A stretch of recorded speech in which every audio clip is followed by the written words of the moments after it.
ये जो गुफ्तगू हो रही है इसमें साहब आपने हमाद अजहर साहब के, शहबाज गिल साहब के और बहुत से तहरीक इंसाफ के लीडरों की बात की है कि वो बड़े खुश नज़र आ रहे हैं। तो एक तरफ तो उनका पॉइंट ऑफ व्यू है, दूसरी तरफ अलीमा खान साहिबा जो हैं वो तहरीक इंसाफ की कोई ऑफिस बेरर नहीं है, लेकिन वो तहरीक इंसाफ की जो लीडरशिप है उनको रिस्पेक्ट करती है। वो इमरान खान साहब की बहन है। वो क्या उन्होंने क्या कहा, आज उनसे सवाल पूछा कि उन्होंने क्या कहा, वो सुने। चौधरी की जानिब खान साहब रिहा हो जाएंगे, कितनी सदाकत या कितना आपको लगता है कि ऐसा हो सकता है? देखिए हम फिर वहीं आ गए वापस कि हम गुलाम हैं। डोनाल्ड ट्रंप हमारे अब्बा है या हम उसकी कॉलोनी है, या ये मुझे समझ नहीं आती कि डोनाल्ड ट्रंप अमेरिका का प्रेसिडेंट आ रहा है, हम कौन है? हम पाकिस्तानी हैं, 24 करोड़ है। अगर आज हम पीटीआई के लोग कह रहे हैं, मेरी बात सुने, मेरा नहीं ख्याल कोई कह रहा है 24 करोड़ हम पाकिस्तानी, हमें अपनी इज्जत का तो ख्याल करना चाहिए कि हम अपने हक के लिए खुद खड़े हो जाएं। जी सुहेल वड़ाई साहब, जो अलीमा खान का जो पॉइंट ऑफ व्यू है वो इमरान खान के पॉइंट ऑफ व्यू के ज़्यादा करीब है, या हमाद अजहर का जो ट्वीट है वो इमरान खान के पॉइंट ऑफ व्यू के ज़्यादा करीब है? देखिए जी, बड़ी दिलचस्प आपने सवाल पूछ लिया है। पीटीआई कहती है कि जी हम विरासती सियासत को मुस्तरद करते हैं और हम कोई किसी फैमिली के अहदेदार के पास कोई ओहदा नहीं है। लेकिन आप ये देखें कि विरासत हमारे जहनों के अंदर इस कदर है कि इवन पीटीआई में जो स्टेटस सलीमा खान को और बुशरा इमरान को हासिल है वो ना गौहर अली को हासिल है, ना रऊफ़ हसन को हासिल है, ना हमाद अजहर को हासिल है। तो इसलिए आप यूँ समझें कि इस वक्त सबसे कवी आवाज़ अगर कोई है तो वो सबसे ज़्यादा बुशरा और इमरान है, और उसके बाद उज़्मा। सबसे ज़्यादा बुशरा। अच्छा चलें जी, आप ये बड़ी आम बात है। और जो यही नहीं सिर्फ अलीमा खान साहिबा ने कुछ दिन पहले जब अली बिन गंडापुर साहब ने कहा कि इमरान खान साहब नवंबर में रिहा हो जाएंगे, तो उन्होंने कहा कि ये गलत आसरे ना दें हमारे सपोर्टर्स को और वर्कर्स को, ऐसा कुछ नहीं होने वाला है, इमरान खान रिहा नहीं होंगे। और ये भी बड़ी अहम बात है। दिलचस्प बात यह है कि तहरीक इंसाफ के रहनुमा, जब शहजाद बात कर रहे थे कि अगर ट्रंप से कंपेरिजन होता था, मैंने एक सेगमेंट किया था तो उस वक्त बड़ी गालियाँ पड़ी थी, बड़ी ट्रोलिंग हो रही थी कि ट्रंप से कैसे कंपेयर कर दिया, इमरान खान साहब डोनाल्ड ट्रंप जैसे बिल्कुल नहीं है। मगर अब ट्रंप के दिफा में इस हद तक आगे निकल गए कि ट्वीट करते हुए कह रहे हैं कि ट्रंप के खिलाफ भी वैसे ही झूठे केसेस बने जैसे इमरान खान के खिलाफ बने। भाई पाकिस्तान की अदालतों से नहीं, अमेरिका की अदालतों से कॉन्विक्ट हुए हैं डोनाल्ड ट्रंप साहब, और कॉन्विक्ट होने के बावजूद जीते, मगर कॉन्विक्ट हुए हैं और झूठे केस नहीं बने हैं उनके खिलाफ, बाकायदा तौर पर एविडेंस की बुनियाद पर बने। पाकिस्तान की अदालतें नहीं है वो। तो जो दिफा है उसमें तहरीक इंसाफ इतनी आगे निकल गई है कि किसी भी तरह साबित करना चाहती है कि ट्रंप और इमरान खान एक हैं, ताकि ये साबित कर सके कि क्योंकि ट्रंप का कमबैक हुआ है केसेस के बावजूद, इसलिए इमरान खान का भी कमबैक हो सकता है। तो इसलिए बिल्कुल सेम टू सेम लग रहे हैं उन्हें ट्रंप और इमरान खान। जी मेरा तो ये इस पे ओपिनियन है, क्योंकि तहरीक इंसाफ ने 2022 में मदाखलत और साजिश की एक पूरी वो थ्योरी बनाई थी, तो अब ये तासुर भी देना कि हम दोबारा मदाखलत चाहते हैं और उस मदाखलत के ज़रिए इमरान खान की रिहाई चाहते हैं, ये उनको बिल्कुल नहीं करना चाहिए।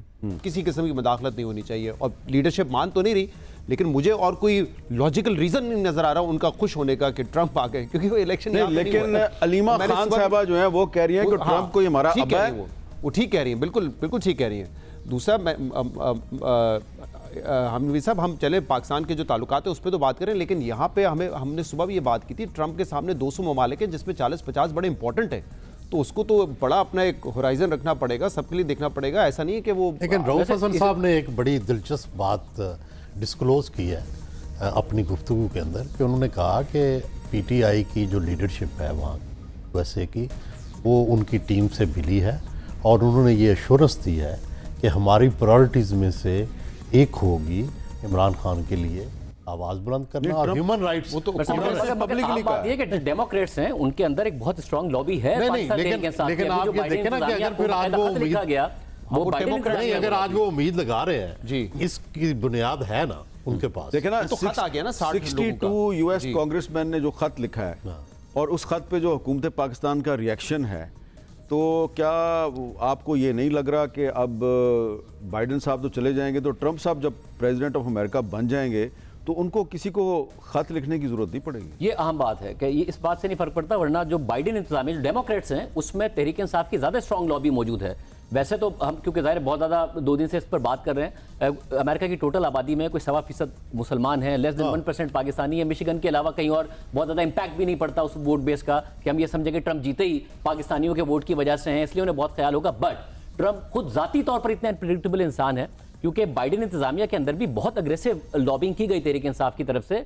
जो कांग्रेसमैन ने लिखा उसमें बहुत सारे डेमोक्रेट्स मौजूद हैं, मगर बाइडेन इंतजामिया ने कुछ नहीं किया। मगर Trump as a Republican party कुछ करेंगे, क्योंकि रिपब्लिकन पार्टी की कोई ऐसी हिस्ट्री है, मेरा ख्याल है उससे ज्यादा एक्सपेक्टेशन नहीं है। ट्रंप के अपने जो अनप्रेडिक्टेबल उनकी एक पर्सनैलिटी, उससे कुछ एक्सपेक्टेशन है तरीके इंसाफ के रहनुमाओं को कि वो कुछ, क्योंकि पाकिस्तानी गजा के बारे में बड़ा एक हमदर्दी रखते हैं और हर मुसलमान को क्या हर इंसान को रखनी भी चाहिए। तो हमें ये नहीं भूलना चाहिए कि जो रीसेंट कॉन्फ्लिक्ट को हवा दी गई वो उस वक्त मिली जब दिसंबर 2017 में ट्रंप ने जेरूसलम को इजराइल का कैपिटल रिकॉग्नाइज किया था और अपनी एम्बेसी अमेरिका की एम्बेसी जो है उसको वहां पे शिफ्ट कर दिया। और उससे पहले किसी प्रेसिडेंट ने ये काम नहीं किया, कहते जरूर है मगर किया नहीं प्रैक्टिकली। वो गए अमली तौर पर, प्रैक्टिकली ये काम ट्रंप ने किया और किसी ने नहीं किया। और हालिया दिनों में जो कॉन्फ्लिक्ट को हवा मिली है वो इसी के बाद मिली। उसके बाद आपने देखा दूसरे ममालिक के ऊपर भी प्रेशर आए कि वो भी रिकॉग्नाइज करें और नतीजा आज आप देख रहे हैं कि कहां तक पहुंचे। अच्छा, हमारी जी गुफ्तगू अभी जारी है और हमने ट्रंप साहब के दोबारा अमेरिका के सदर बनने के बाद के जो हालात हैं मुस्तकबिल बीनी करने की कोशिश कर रहे हैं, हम फ्यूचर में झांकने की कोशिश कर रहे हैं। तो हमारी कोशिश कितनी कामयाब है इसका अंदाज़ा तो आप ही लगाएंगे, लेकिन हमने जो ये ताक झांक शुरू की है मुस्तकबिल में, अभी पूरी तरह ये मुकम्मल नहीं हुई है।